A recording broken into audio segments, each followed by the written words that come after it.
Kaže, Tile, verovatno bi bilo dosadno da živi u ovom kraju, ali okej, jednom nedeljno se provozamo na bajsu ovde i da uživamo u ovom zelenu.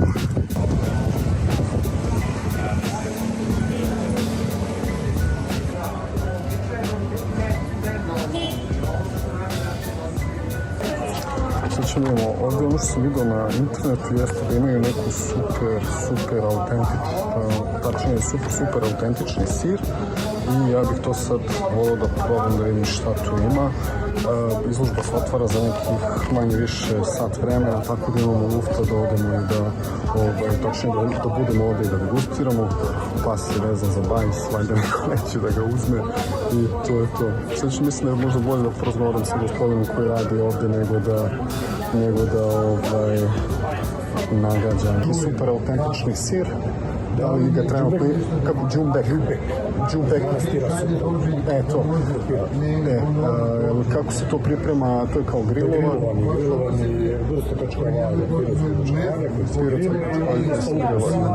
super. Reci mi, je li to dosta kao za neki doručak? A možete to, na primjer, u kombinaciji sa spržom.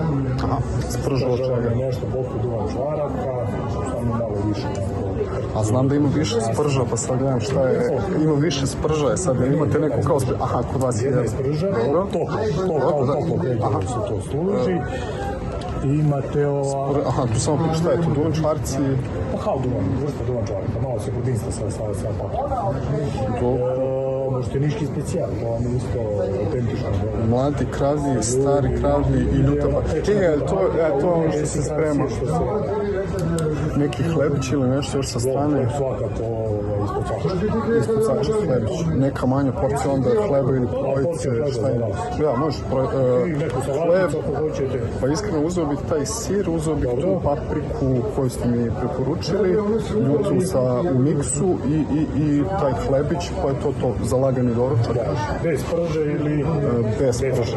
I može za piće, ne znam, kapućino. To je to. Hvala ti.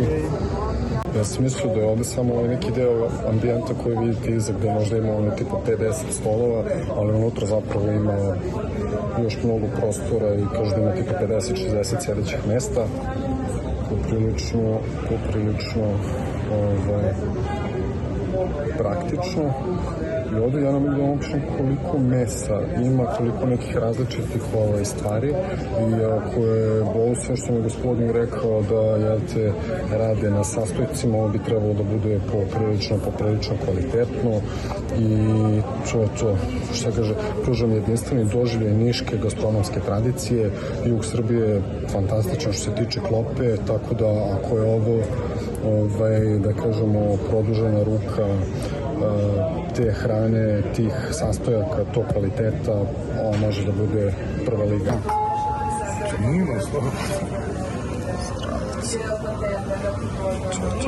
Recimo nešto više o ovom siru, malo pre se spomenuo. To je manastirski sir iz manastira Sukovo, tako je.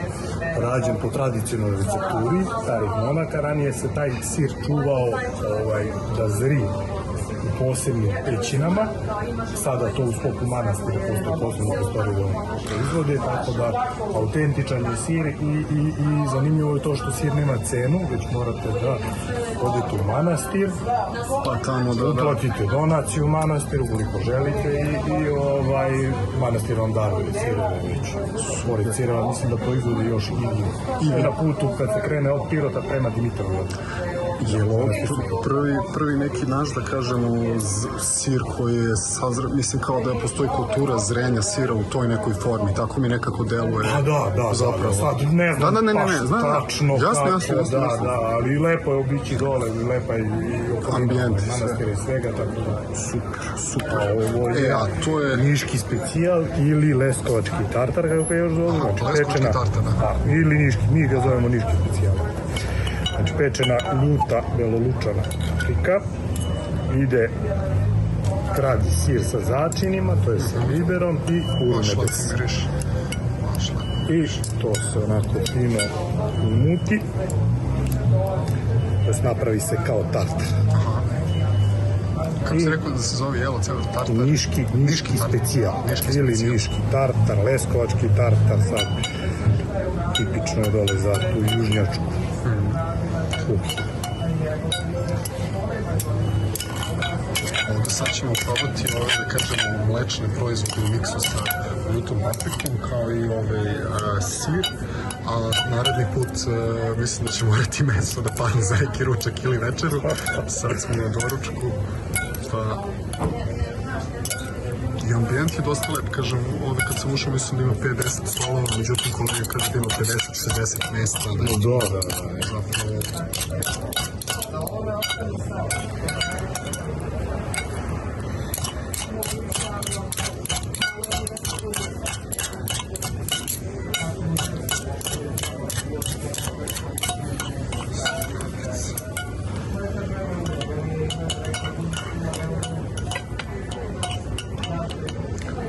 To se kao i formira oblik paprike. Forma paprike, pošto je paprika glavni sastojak. I što bi rekli, najbolje da se macka. To, tako je. Vaši, hvala najveće. Tu je hlebić, tu je paprika koju smo spomenuli i tu je i ovaj sir.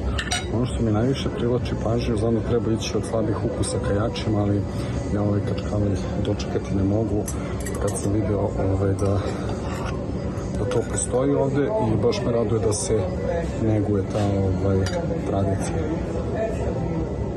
Kao što je rekao, znači ne prodaje se za novac i ovo je nešto onda još zapravo time ima veću cenu.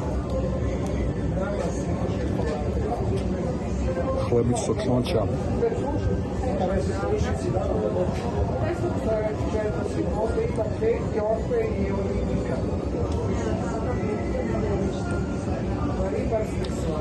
Jako zanimljiv hleb.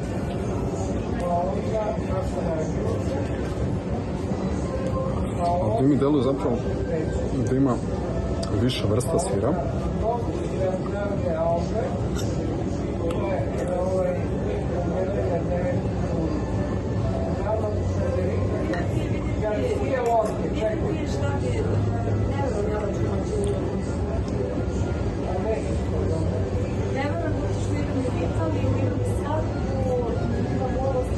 Buonissimo.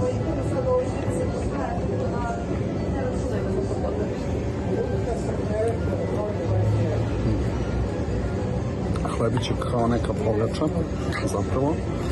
Jako ukusno. Ovi formađe.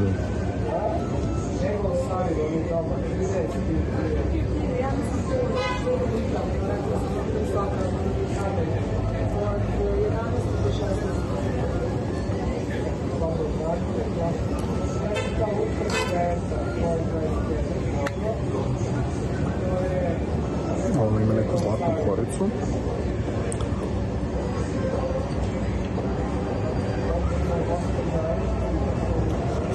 Ovo su koricu ne znači prodimljen.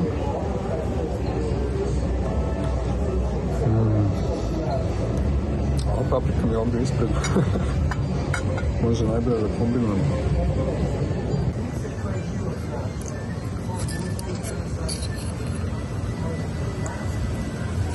Neutralni, ovi dimljeni, ovi sa začinima koje nisam probao, ali mislim da on je zapravo najaromatičniji. I ovdje ovaj možda koji je sličan prvu, ali ovo vidite kako deluje, fino namazano. Kad dodamo hlebić u to, sirić. Kapiram da stavim ovu keramiku, odnosno bunčariju i zapeče verni.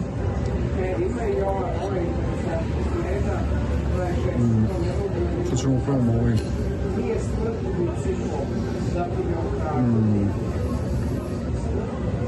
Original.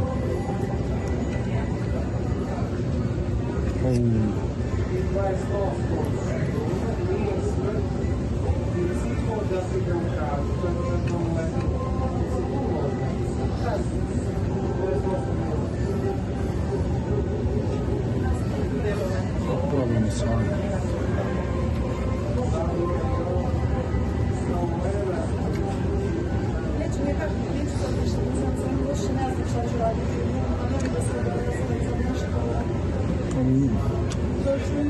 fino ljuto, mislim ova kombinacija sa još nekim mesancetom sa strane za taj ručak ili večer.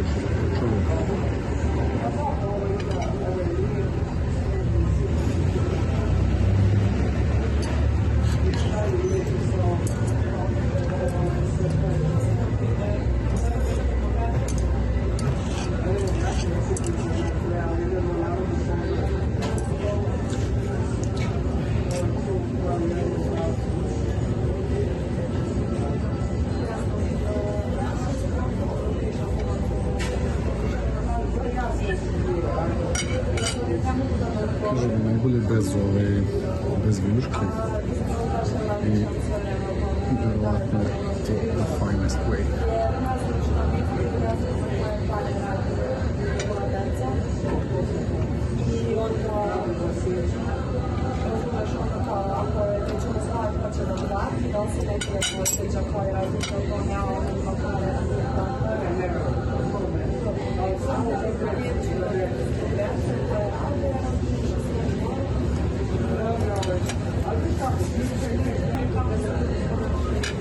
Kako se dopada? Kažem, samo kad bude bio neki ručak ili večera, ovo mesance u sto. Postoji još neka, mislim, ideja kako se ovo razvijalo, da je otišlo, da kažem, iz neke standardne ponude ili ovdje da... Pa inače, ovdje na mjestu ovog restorana ranije bio sushi restoran. Vlasnik je poreklom iz Niša, ali je dugo živio i radio u Americi. I onda je odlučio da otvori restoran. Pored ovog ima još u shopping centru Vladar 2-3 restorana, naravno u centru istočnog restoran. Pa je ovdje otvorio namenski za sebe, za svoj mero, što se kaže. Otvorio je najbolje što mi srce prije, da. Pošto je poreklom iz Niša, teo je malo da donese taj duh i ambijent i hranu. Jasno. Tradicionalno dođe. Ja sam krenuo sa malo u muzej Afrike, pa sam krenuo sa Kerom, imamo tamo neke Swahili radionica i ovdje sad ima do otvaranja izložbe sat i po, nisam ponio mikrofon za snimanje, ali mi je bilo s polja kad sam išao, delo mi onako autentično i slobno sve, mislim, mada da, s polja kažem. Ulice malo, slabo vidljiv, mislim ima reklama od iste koja je onako dosta dobro, to je nevidljiva, ali opet ovaj sam ambijent, pa se unutra širi. Pitanje sam, na hlebu ima jaja ili ne? U hlebu nema jaja. Kako ovako vazdušnosti, pa pravi se onako na tradicionalan način kako su naše stare bajke spremale nekad i u saču se teče. Možda ga to pohvalili nešto. Ali posebno struktura, brašno, naravno ruka koja je mesi uvijek je hvala ti na ovim informacijama i hvala ti na ovoj preporuci. Hvala.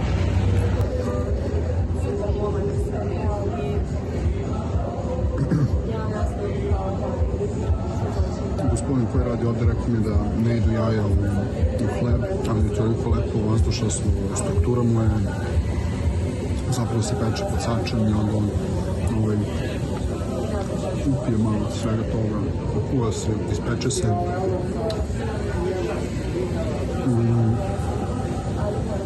Mogu samo da kažem da volim ovakve mesta i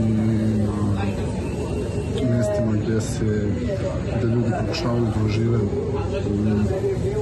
onaj osjećaj iz pretpostavljene mladosti ili osjećaj iz detinjstva sa sastojcima pretpostavljenim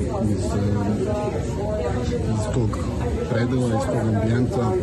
Ukus može samo da bude kvalitetan i to kad su vrhunski sastojci u pitanju, ako je tu neko ko to zna da ukomponuje, postoji samo mogućnost da to ispade fantastično.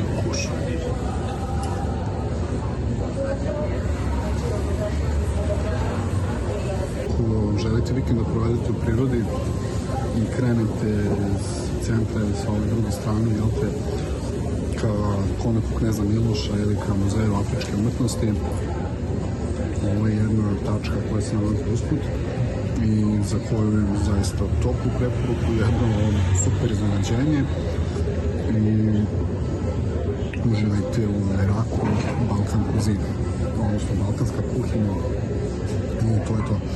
Uživajte u danu.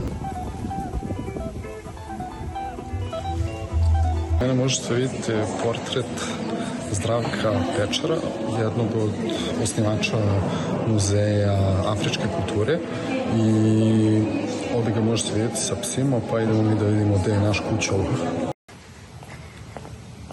Čuš bajs, a? Svaka čast. Hladovina, debeli hlad. Andijan. Ne mnogo veliku zgradu. Osjećao sam neku vrstu dečje radosti, kao da se predanom otvara neka kutija čuda jednog sveta, izuzetno bogatog sveta koji daje i prastare simbole starih kultura i sveta koji je sve mlađi i mlađi. Dakle, jedan kontinent, dakle, antropolozi kažu odakle je sve počelo, i kontinent koji ima šta da ponudi. I da nije bilo Zdravka Pečara i njegove ljubavi prema Africi, možda ne bi bilo ovakvog muzeja. Njegova je zasluga, dakle, što je Beograd dobio ovde na ovom brdu, u ovoj hladovini, jedan ovakav muzeološki biser. Nikad nije bio samo muzej. On je zapravo nešto što, koliko ja mogu da pratim, nešto što je živo, kao što muzeji treba da budu živi.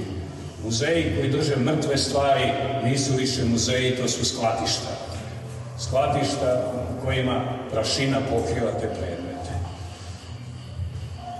Obilazići neke velike svetske antropološke muzeje, dakle, i gledajući sve ono što je tamo, te prebogate zbirke afričke umetnosti i predmete, etnološke predmete u Parizu, u Berlinu, uvijek se ima neku vrstu neprijatnog osjećaja da to što stoji, da mu tu nije mesto.